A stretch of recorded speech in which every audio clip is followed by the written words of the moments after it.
Alright, so here we are in Photoshop. Now, the reason why I'm doing this in Photoshop is because this is the easiest way for me to draw on top of an image and demonstrate this to you guys. So let's go ahead and get started. If you want to do this also, you can just draw on top of a printed off picture, or if you have Photoshop, you can do it the same way I'm doing it. So what I'm going to do is I'm going to use my brush tool, and I'm just going to draw on top of this. So we have a Mickey Mouse here. I'm just going to start breaking him down into his simple shapes.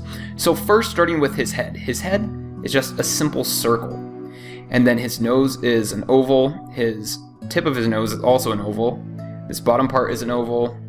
His ears are circles. We have a rectangle right here, and then two ovals for the hat.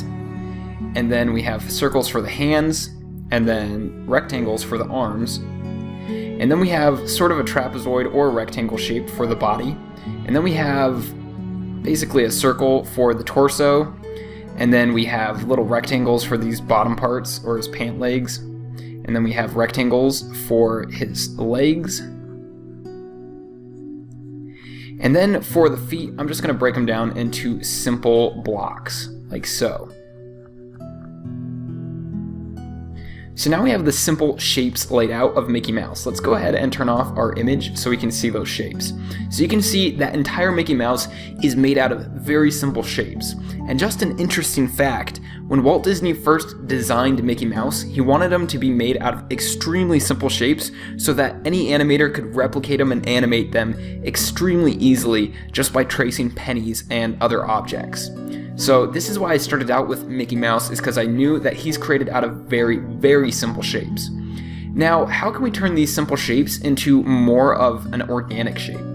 Well, that's where we start refining things like the feet. So if we turn the drawing back on, we can go ahead and add a new layer above this, and we can start refining this block into more of the shape of his foot.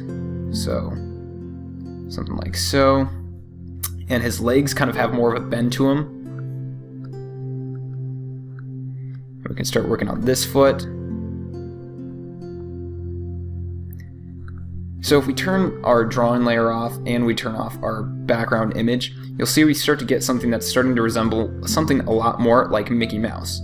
Now, the point of doing this is you lay out your shapes like so, and then you want to do another layer on top of that, or if you're drawing with paper and pencil, then you want to lightly draw your shapes out, and then on top of that you start actually refining it into your organic shapes.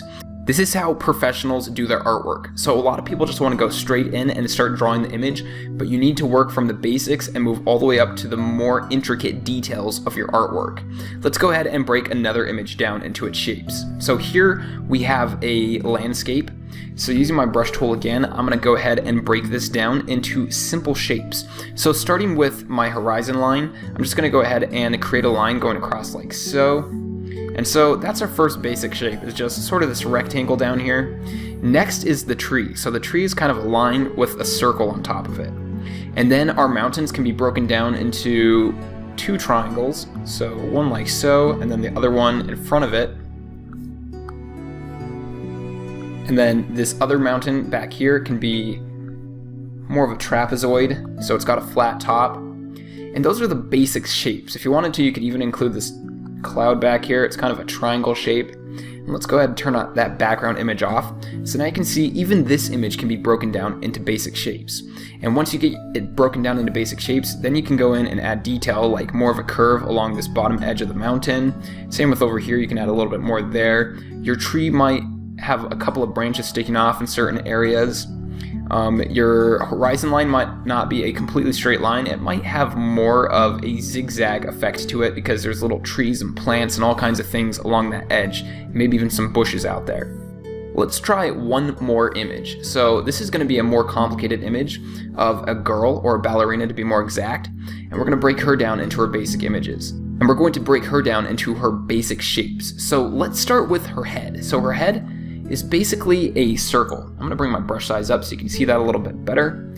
So her head is basically a circle, and then it has a triangle attached to it. So it kind of creates a raindrop sort of a shape. And then she's got her bun on the back of her head, and then she's got her neck, which is a rectangle, and then her body can be thought of as two different shapes. It can be thought of as either a rectangle, or it can be thought of as a trapezoid, 2 trapezoids actually. So we got a trapezoid there,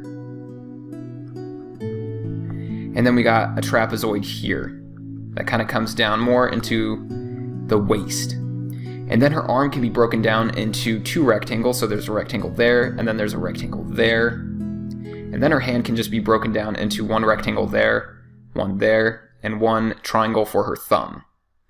Let's break down her other arm. So we're seeing sort of the edge of that rectangle, and then we're going to see the edge of this rectangle, and it's almost more of a trapezoid since it's tapering in more towards one end.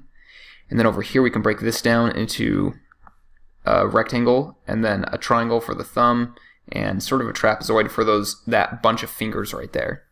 And then her tutu can be broken down into a trapezoid shape. So as you can see, even though her tutu is curving around here, we're going to leave that out for now because we just want to break it into its separate individual basic shapes.